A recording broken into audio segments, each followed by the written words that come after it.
Hello students. ਬੱਚੇ ਆਪਾਂ ਕਰ ਰਹੇ ਸੀ ਨੋਮਨਕਲੇਚਰ ਐਂਡ ਆਪਾਂ ਲਾਸਟ ਲੈਕਚਰ ਦੇ ਵਿੱਚ ਕੰਪਾਊਂਡਸ ਕੀਤੇ ਸੀ ਜਿਨ੍ਹਾਂ ਦੇ ਵਿੱਚ ਫੰਕਸ਼ਨਲ ਗਰੁੱਪਸ ਪ੍ਰੈਜ਼ੈਂਟ ਹੈ, ਬਟ ਉਹ ਫੰਕਸ਼ਨਲ ਗਰੁੱਪਸ ਨੂੰ ਆਪਾਂ ਨੋਮਨਕਲੇਚਰ ਦੇ ਟਾਈਮ ਮੇਨ ਫੰਕਸ਼ਨਲ ਗਰੁੱਪ ਨਹੀਂ ਲੈ ਕੇ ਚੱਲਦੇ, ਵੀ ਕੰਸੀਡਰ them ਐਜ਼ ਸਬਸਟੀਟੂਐਂਟਸ। ਠੀਕ ਹੈ, ਅੱਜ ਆਪਾਂ ਸਟਾਰਟ ਕਰਨਾ ਹੈ ਨੋਮਨਕਲੇਚਰ ਆਫ ਕੰਪਾਊਂਡਸ ਜਿਨ੍ਹਾਂ ਦੇ ਵਿੱਚ ਆਪਾਂ ਫੰਕਸ਼ਨਲ ਗਰੁੱਪਸ ਜਿਹੜੇ ਲੈ ਕੇ ਚੱਲਦੇ ਆਂ they are the major functional groups. ਠੀਕ ਹੈ, ਮਤਲਬ ਦੇ ਆਰ ਦ ਸੈਕੰਡਰੀ ਸਫਿਕਸਸ, ਉਹਨਾਂ ਦੇ ਨੇਮਸ ਆ ਜਿਹੜੇ ਉਹ ਬਿਲਕੁਲ ਐਂਡ ਤੇ ਲਿਖੇ ਜਾਂਦੇ ਨੇ ਕੰਪਾਊਂਡ ਦੇ। ਠੀਕ ਹੈ ਨਾ, ਵਰਡ ਰੂਟ ਤੋਂ ਵੀ ਬਾਅਦ, ਪ੍ਰਾਇਮਰੀ ਸਫਿਕਸ ਤੋਂ ਵੀ ਬਾਅਦ। ਠੀਕ ਹੈ, ਯਾਦ ਹੈ ਨਾ ਸਾਨੂੰ, ਆਪਾਂ ਨੇ ਕਿਹਾ ਸੀ ਕਿ ਨੋਮਨਕਲੇਚਰ ਦੇ ਆਪਣੇ ਕਿੰਨੇ ਪਾਰਟਸ ਹੁੰਦੇ ਨੇ। ਪਹਿਲਾ ਪ੍ਰੀਫਿਕਸ यानी कि सब्सटीट्यूएंट, फिर वर्ड रूट आंदा है यानी कि number of carbons in the longest chain, फिर प्राइमरी सफिक्स आंदा है यानी कि एन इन आइन, एंड फिर आंदे ने सेकेंडरी सफिक्सेस यानी कि अपने मेजर फंक्शनल ग्रुप्स। तो अज आप मेजर फंक्शनल ग्रुप्स ही स्टार्ट करने हैं। ठीक है, तो उन्होंने दे विचों बच्चे पहला major functional group is alcohols. ठीक है, सो ये फंक्शनल ग्रुप्स अगर तुसी नाल नाल बुक चो रीड करना चाहते हो तो they are given on page number 12.17। Book दे विच पेज नंबर 12.17 ते दे आर गिवन। ठीक है, सो देखो बच्चे, एल्कोहल्स दा functional group is dash OH। ठीक है, जो कॉमन नेम्स हुंदे ने, सो जिहड़ा जनरल फार्मूला इसदा की बन गया ROH। If we talk about the common names, they are called alkyl alcohols, and IUPAC names are ਆਪਾਂ जो parent alkane ਹੁੰਦਾ, जो word root ਹੁੰਦਾ, ਉਸ ਦੀ ਆਪਾਂ ਦੇਖੋ E ਹਟਾ ਦਾਂਗੇ ਤੇ ਉਸ ਦੇ ਪਿੱਛੇ ਓਲ ਲਗਾ ਦਾਂਗੇ ਤਾਂ ਆਪਣੇ ਕੋਲ ਨੇਮ ਬਣ ਜਾਊਗਾ एल्केनॉल। ई हटा के ओल लग जाएगा and the name will become alkanol. You getting a point? ठीक है, सो लाइक फॉर एग्जांपल, बिल्कुल पहला एल्कोहल इज CH3OH। सो इसका common name is methyl alcohol. IUPAC name becomes methanol। Done? Clear? Second, CH3CH2OH, ethyl alcohol, IUPAC name ethanol। Clear? उस तो बाद अपने बच्चे आइसोमर्स स्टार्ट हो जाएंगे। देखो CH3 CH2 CH2OH, इसका IUPAC नेम की होएगा। सो पहला वर्ड रूट प्रॉप, सारे सिंगल बॉन्ड्स है, एन वन ते की लग्या होया फंक्शनल ग्रुप, सो प्रोपैन 1 ओल। ठीक है, कॉमन नेम की होएगा नॉर्मल प्रोपाइल एल्कोहल। ठीक है ना, सिमिलरली अगर अपने कोल सेकंड कार्बन दे ऊपर OH ग्रुप लग गया तो 1 2 3 प्रोपैन 2 ओल। ठीक है, आप फंक्शनल ग्रुप की पोजीशन भी दसांगे ना बच्चे, अगर आइसोमर्स पॉसिबल है तो कॉमन नेम की दसिया सी तुहानूं इदां दा कंपाउंड दा, या तो आइसोप्रोपाइल एल्कोहल ते या फिर सेकेंडरी प्रोपाइल एल्कोहल। आप सेकेंडरी प्रोपाइल भी लिख सकते हैं, सेकेंडरी प्रोपाइल एल्कोहल। ठीक है, so all the rules will remain the same. ठीक है ना, हुण देखो, सो नेक्स्ट देखो, सपोज आई हैव कुछ इदां दा कंपाउंड। ठीक है, सो सारे रूल्स बच्चे वही है। हुण देखो, मैं इधरों नंबरिंग नहीं करूंगा, मैं राइट टू लेफ्ट करूंगा क्योंकि छोटा नंबर आ रहा है।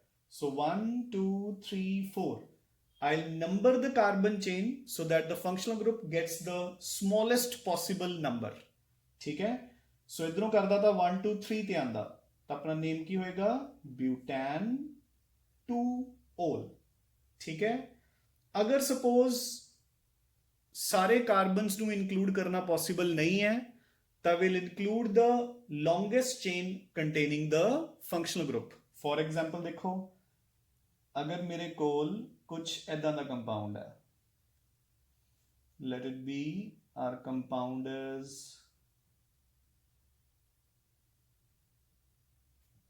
ठीक है।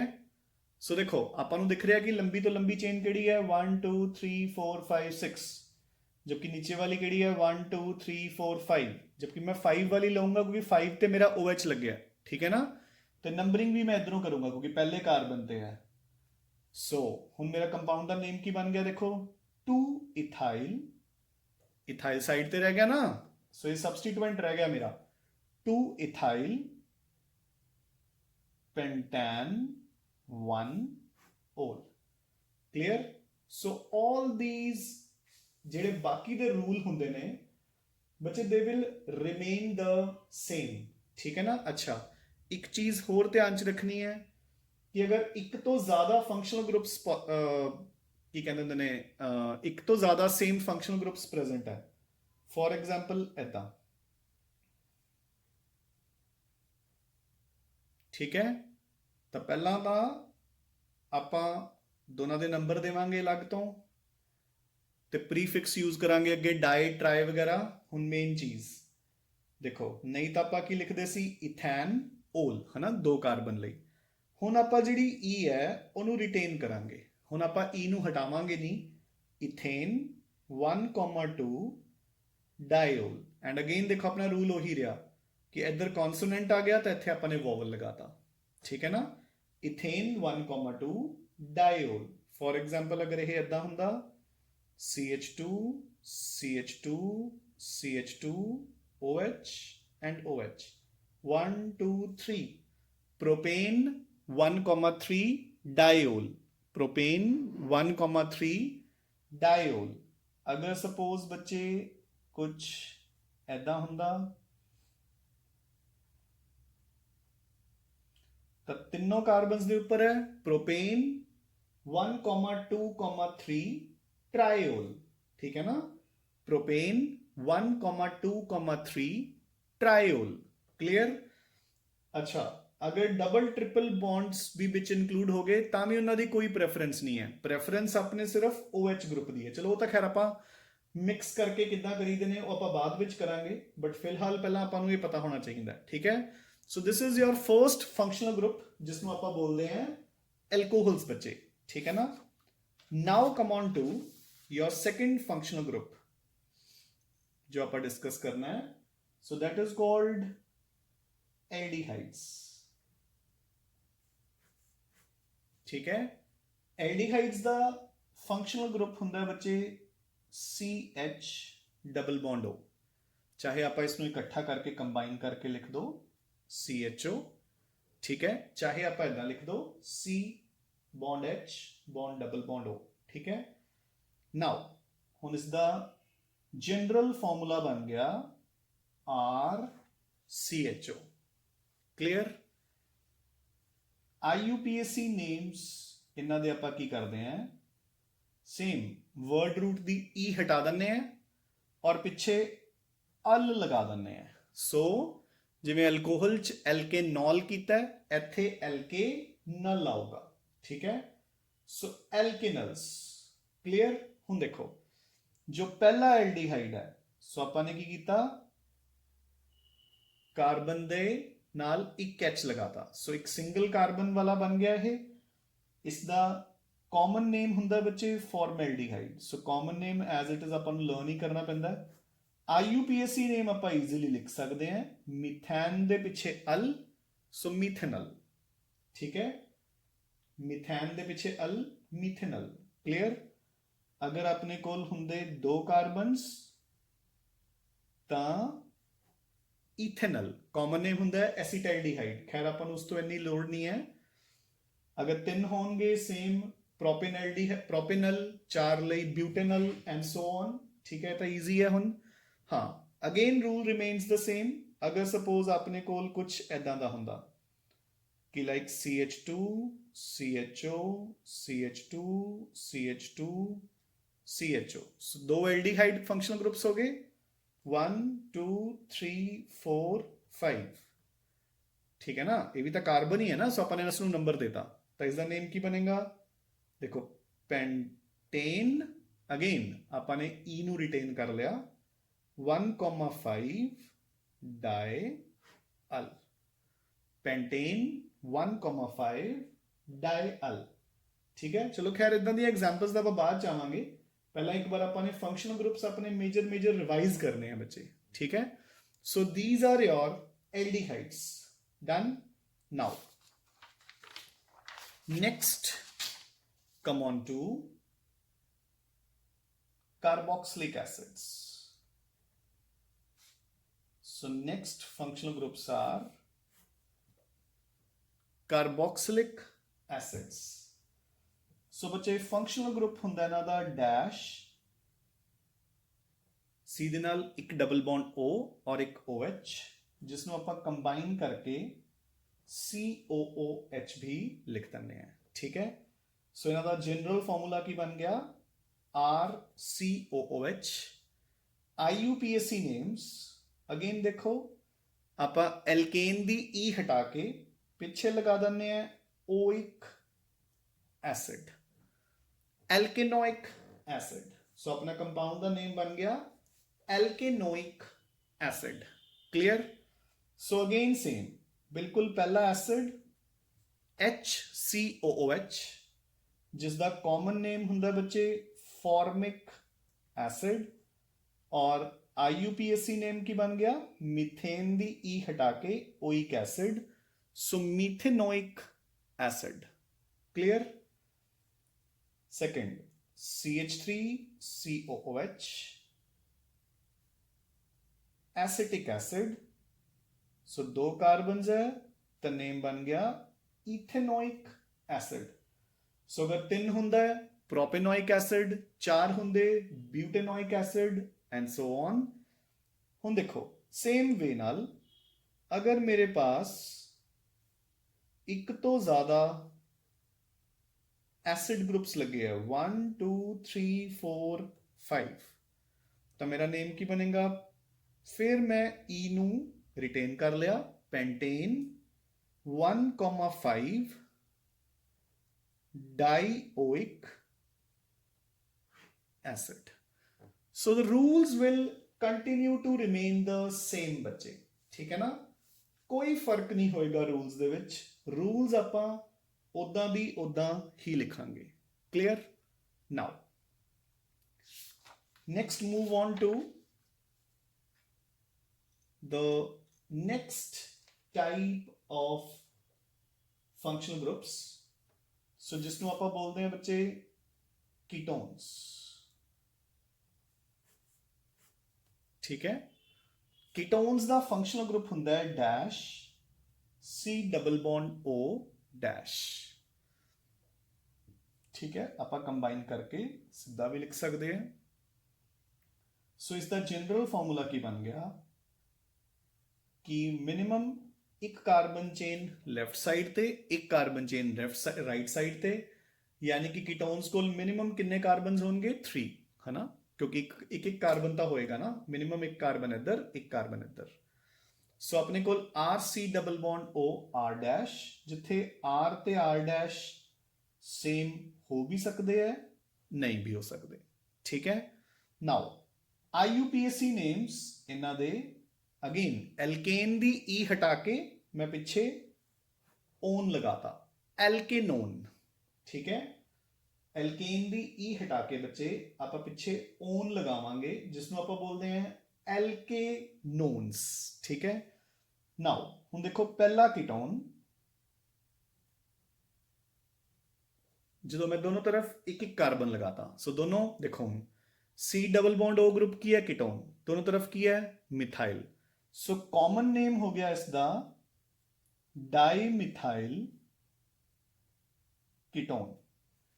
हुण IUPAC नेम, सो कितने कार्बन है 1 2 3, सो प्रोपैन ते own.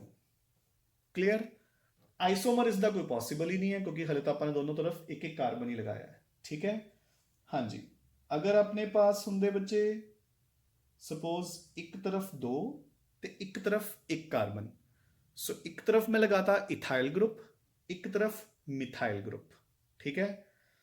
So a ethyl a methyl, so common name alphabetically लिखांगे आप पहला ethyl methyl ketone. IUPAC name, 4 carbon है, ब्यूटैन एंड ओन, ब्यूटेनॉन।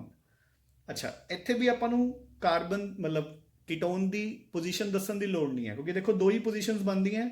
ਅਗਰ ਮੈਂ ਇੱਥੇ ਲਗਾਇਆ ਤਾਂ 1 2, ਅਗਰ ਇੱਥੇ ਹੁੰਦਾ ਤਾਂ 1 2, ਕਿਉਂਕਿ ਸੈਂਟਰ ਤੇ ਆਏਗਾ ਨਾ, ਪਹਿਲੇ ਕਾਰਬਨ ਤੇ ਤਾਂ ਹੋ ਹੀ ਨਹੀਂ ਸਕਦਾ, ਆਪਾਂ ਨੇ ਸੈਂਟਰ ਤੇ ਰੱਖਿਆ ਹੋਇਆ ਦੇਖੋ ਇਸ ਨੂੰ। ਸੋ ਅਗਰ ਇੱਥੇ ਹੈ ਤਾਂ ਇਧਰੋਂ 2 ਹੈ, ਅਗਰ ਇੱਥੇ ਹੁੰਦਾ ਤਾਂ ਇਧਰੋਂ 2 ਹੁੰਦਾ, ਸੋ ਇਹਦੀ ਪੋਜੀਸ਼ਨ ਤਾਂ ਸੇਮ ਹੀ ਰਹੇਗੀ। ਹਾਂ, ਜਦੋਂ 5 ਕਾਰਬਨਸ ਹੋ ਜਾਣਗੇ ਤਾਂ ਆਪਣੇ ਕੋਲ ਆਈਸੋਮਰ ਪੋਸੀਬਲ ਸ਼ੁਰੂ ਹੋ ਜਾਣਗੇ। ਸੋ ਦੇਖੋ, ਸੋ ਅਗਰ देयर आर 5 ਕਾਰਬਨਸ ਤਾਂ ਇਧਰ ਇੱਕ ਪਾਸੇ 3, ਇੱਕ ਪਾਸੇ 1, ਹੁਣ ਇਧਰ 2 ਇਧਰ ਤੇ 2 ਇਧਰ। ਸੋ ਇਸ ਦਾ ਨੇਮ ਕੀ ਹੋਏਗਾ 1 2 3 4 5, 1 2 3 4 5। ਇਹਦਾ ਨਾਮ ਹੋਏਗਾ ਪੈਂਟੈਨ 2 ओन और इसका पेंटैन 3 ओन। अगर कॉमन नेम्स लिखने हैं ਇਹਦਾ ਕੀ ਹੋਊਗਾ, ਦੋਨੋਂ ਤਰਫ ਇਥਾਈਲ ਹੈ ਤੇ ਇਹਦਾ ਡਾਈਥਾਈਲ ਕੀਟੋਨ, ਇਹ ਬੱਚੇ methyl propyl ketone. Clear. And similarly अगर एक तो ज्यादा कीटोन ग्रुप्स अटैच्ड है, फॉर एग्जाम्पल अगर इदा का कंपाउंड है तो आप की लिखांगे सेम ओही रूल, ब्यूटेन दी ई आप कंटिन्यू करांगे, ब्यूटेन 2,3 डाई ओन। ब्यूटेन वैसे 2,3 भी लिखने की जरूरत नहीं सी, क्योंकि यही दो पोजीशंस बनती हैं, और कोई पोजीशन ही नहीं बनती, बट स्टिल चलो आप लिख भी सकते हैं ब्यूटेन 2,3 डाई ओन्स। बच्चे आई होप ये सब ਨੂੰ समझ आ गया, इजी, क्लियर, डन, ठीक है। नाउ सो आप नेक्स्ट फंक्शनल ग्रुप ते मूव करते हैं, जिसਨੂੰ ਆਪਾਂ बोलते हैं साइनाइड्स। ਹੁਣ ਇਸ ਨੂੰ ਜ਼ਰਾ ਧਿਆਨ ਨਾਲ ਕਰਿਓ ਬੱਚੇ, ਠੀਕ ਹੈ ਨਾ। ਸੋ ਇਸ ਨੂੰ ਆਪਾਂ ਕਹਿੰਦੇ ਆ ਸਾਇਨਾਈਡਸ ਐਂਡ ਇਹਨਾਂ ਦਾ IUPAC ਨੇਮਸ। ਚਲੋ ਪਹਿਲਾਂ ਮੈਂ ਫੰਕਸ਼ਨਲ ਗਰੁੱਪ ਦੱਸਦਾ ਕੀ ਹੁੰਦਾ ਹੈ। C ਟ੍ਰਿਪਲ ਬੌਂਡ N, ਜਿਸ ਨੂੰ ਆਪਾਂ ਡਾਇਰੈਕਟਲੀ CN ਵੀ ਲਿਖ ਦਿੰਦੇ ਹਾਂ, ਠੀਕ ਹੈ ਨਾ। ਸੋ ਇਸ ਦਾ ਜਨਰਲ ਫਾਰਮੂਲਾ ਬਣ ਗਿਆ RCN। ਇਹਨਾਂ ਦਾ ਕਾਮਨ ਨੇਮ ਹੁੰਦਾ ਹੈ ਐਲਕਾਈਲ ਸਾਇਨਾਈਡ। IUPAC ਨੇਮ ਬੱਚੇ ਹੁਣ, ठीक है, ध्यान रखना है, कॉमनली बच्चे भुलते हैं। IUPAC नेम इन्हां दा हुंदा है एल्केन नाइट्राइल, ये L है बच्चे, नाइट्राइल, ठीक है, alkane nitrile. Clear. For example देखो CH3CN, तो देखो मिथाइल साइनाइड, कॉमन नेम तो ईजी है, methyl cyanide. IUPAC name 1 2 ethane nitrile. ये मैं ਤੁਹਾਨੂੰ स्पेशली ਤਾਂ चेक करवा रहा बच्चे, क्योंकि कॉमन ਤੇ IUPAC ਦੋਨਾਂ ਦੇ ਵਿੱਚ वर्ड रूट 'ਚ फर्क ਪਊਗਾ, क्योंकि साइनाइड ਦੇ ਵਿੱਚ ਆਪਾਂ ਨੇ CN ਇਕੱਠਾ इंक्लूड कर लिया ਤਾਂ मिथाइल साइनाइड, जबकि नाइट्राइल IUPAC ਦੇ रूल सेम रहने, 2 कार्बन है तो ethane nitrile. Clear. Similarly CH3 CH2 CN, so ethyl cyanide 1 2 3 propane nitrile. Clear. गल समझ आई बच्चे। अगेन अगर एक तो ज्यादा अपने को लगे हुए हैं, फॉर एग्जाम्पल कुछ ऐदा, सो देखो ध्यान नाल, ठीक है।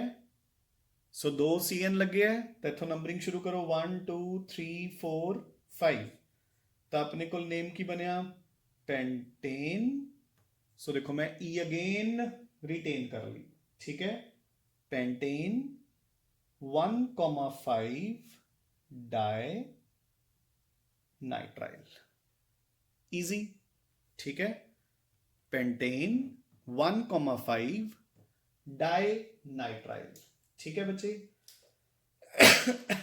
सो इसको ध्यान नाल करना है, ठीक है ना। सो आई थिंक अज ਲਈ सफिशिएंट है, ਆਪਾਂ ने काफी सारे फंक्शनल ग्रुप्स कर लिए हैं, ठीक है। So once again I repeat कि these functional groups are mentioned on page number 12.17, ਤਾਂ ਤੁਸੀਂ ਉੱਥੋਂ ਜਿਵੇਂ ਜਿਵੇਂ ਮੈਂ ਕਰਵਾਏ ਹੈ ਉਵੇਂ ਉਵੇਂ ਪਹਿਲਾਂ ਨੋਟਸ ਚੋਂ ਤੇ ਫਿਰ ਬੁੱਕ ਚੋਂ ਨਾਲ ਨਾਲ ਰੀਡ ਆਊਟ ਕਰ ਲੈਣਾ ਹੈ। ਕੱਲ ਜਿਹੜੇ ਬਚੇ ਹੋਏ ਫੰਕਸ਼ਨਲ ਗਰੁੱਪਸ ਹੈ ਉਹ ਕੰਪਲੀਟ ਕਰਕੇ ਫਿਰ ਆਪਾਂ ਕਰਾਂਗੇ ਕਿ ਐਕਚੁਅਲ ਦੇ ਵਿੱਚ ਜਦੋਂ ਫੰਕਸ਼ਨਲ ਗਰੁੱਪਸ ਕੰਪਾਊਂਡਸ ਦੇ ਵਿੱਚ ਹੋਣਗੇ ਤਾਂ ਮਤਲਬ ਆਪਾਂ ਸਾਰਾ ਕੁਝ ਇਨਕਲੂਡ ਕਰਕੇ ਆਪਾਂ ਇਦਾਂ ਦੀ ਐਗਜ਼ਾਮਪਲਸ ਵੀ ਕਰਾਂਗੇ ਜਿਹਦੇ ਵਿੱਚ ਸਬਸਟੀਟੂਐਂਟ ਵੀ ਹੋਣਗੇ, ਡਬਲ ਟ੍ਰਿਪਲ ਬੌਂਡ ਵੀ ਹੋਣਗੇ, ਫੰਕਸ਼ਨਲ ਗਰੁੱਪ ਵੀ ਹੋਣਗੇ। ਇਨਫੈਕਟ ਆਪਾਂ ਇਦਾਂ ਦੀਆਂ ਐਗਜ਼ਾਮਪਲਸ ਵੀ ਕਰਾਂਗੇ ਜਿਸ ਦੇ ਵਿੱਚ ਇੱਕ ਤੋਂ ਜ਼ਿਆਦਾ ਫੰਕਸ਼ਨਲ ਗਰੁੱਪਸ ਹੋਣਗੇ। You getting a point? ਤਾਂ ਉਹਦਾ ਨੋਮਨਕਲੇਚਰ ਕਿਵੇਂ ਕਰਨਾ ਹੈ, ਜਿੱਦਾਂ ਕਿ ਫੋਰ ਐਗਜ਼ਾਮਪਲ ਦੇਖੋ ਕਿ ਹੁਣ ਅਗਰ ਤੁਹਾਨੂੰ ਕੰਪਾਊਂਡ ਆ ਗਿਆ ਕੁਛ ਇਦਾਂ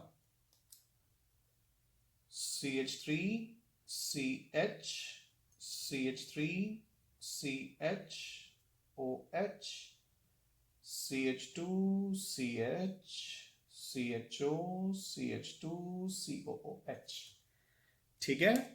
सो देखो ਹੁਣ ਇਹਦੇ ਵਿੱਚ ਮੇਰੇ ਕੋਲ ਇੱਕ ਐਸਿਡ ਗਰੁੱਪ ਹੈ, ਇੱਕ ਐਲਡੀਹਾਈਡ ਗਰੁੱਪ ਹੈ, ਇੱਕ OH ਗਰੁੱਪ ਹੈ। ਸੋ ਇੱਕੋ ਕੰਪਾਊਂਡ ਦੇ ਵਿੱਚ ਬੱਚੇ ਮੇਰੇ ਕੋਲ 3 ਫੰਕਸ਼ਨਲ ਗਰੁੱਪਸ ਇਨਕਲੂਡ ਹੋ ਗਏ। ਦੇਖੋ ਨਾ, ਅਗਰ ਤਾਂ ਜਿਹੜਾ ਆਹ ਮਿਥਾਈਲ ਗਰੁੱਪ ਹੈ ਇਹ ਤਾਂ ਸਬਸਟੀਟੂਐਂਟ ਹੈ, ਇਹਦੀ ਤਾਂ ਕੋਈ ਪ੍ਰੋਬਲਮ ਹੀ ਨਹੀਂ। ਆਪਾਂ ਪਹਿਲਾਂ ਸਬਸਟੀਟੂਐਂਟ ਲਿਖਾਂਗੇ ਫਿਰ ਵਰਡ ਰੂਟ ਲਿਖਾਂਗੇ। ਚਲੋ ਇੱਕ ਨੂੰ ਆਪਾਂ ਡਬਲ ਬੌਂਡ ਵੀ ਕਰ ਦਿੰਦੇ ਹਾਂ, ਲੈਟ ਇਟ ਬੀ ਇੱਥੇ ਡਬਲ ਬੌਂਡ। ਸੋ ਆਪਾਂ ਨੇ ਦੇਖੋ ਡਬਲ ਬੌਂਡ ਵੀ ਇਨਕਲੂਡ ਕਰਤਾ ਚਲੋ ਇਸ ਦੇ ਵਿੱਚ ਇੱਕ, ਠੀਕ ਹੈ। ਸੋ ਦੇਖੋ ਹੁਣ ਇਹਦੇ ਕੋਲੇ ਸਬਸਟੀਟੂਐਂਟ ਵੀ ਹੈ, ਡਬਲ ਬੌਂਡ ਵੀ ਹੈ। ਸੋ ਦੇਖੋ ਪਹਿਲਾਂ ਆਪਾਂ ਸਬਸਟੀਟੂਐਂਟ ਲਿਖਾਂਗੇ, ਫਿਰ ਆਪਾਂ ਚਲੋ ਵਰਡ ਰੂਟ ਲਿਖ ਦਾਂਗੇ, ਫਿਰ ਡਬਲ ਬੌਂਡ ਇਨਕਲੂਡ ਕਰ ਦਾਂਗੇ ਈਨ। ਪਰ ਫੰਕਸ਼ਨਲ ਗਰੁੱਪ ਨੂੰ ਫਿਰ ਆਪਾਂ ਕਿਵੇਂ ਇਨਕਲੂਡ ਕਰਾਂਗੇ, ਕਿਉਂਕਿ ਆਪਣੇ ਕੋਲ 3 ਫੰਕਸ਼ਨਲ ਗਰੁੱਪਸ ਹੈ ਬੱਚੇ। You getting a point? ਠੀਕ ਹੈ ਨਾ। ਤਾਂ ਇਹੋ ਜਿਹੇ ਮੌਕੇ ਤੇ ਆਪਾਂ ਨੋਮਨਕਲੇਚਰ ਕਿੱਦਾਂ ਕਰਾਂਗੇ, ਇਹ ਸਭ ਕੁਝ ਆਪਾਂ ਕੱਲ ਸਟਾਰਟ ਕਰਾਂਗੇ ਪਹਿਲਾਂ, ਬਟ ਜਿਹੜੇ ਫੰਕਸ਼ਨਲ ਗਰੁੱਪਸ ਬਚ ਗਏ ਆਪਾਂ ਓਵਲੇ ਕਵਰ ਕਰਾਂਗੇ, ਠੀਕ ਹੈ। So till then, keep studying and keep revising. Thanks a lot, बच्चे.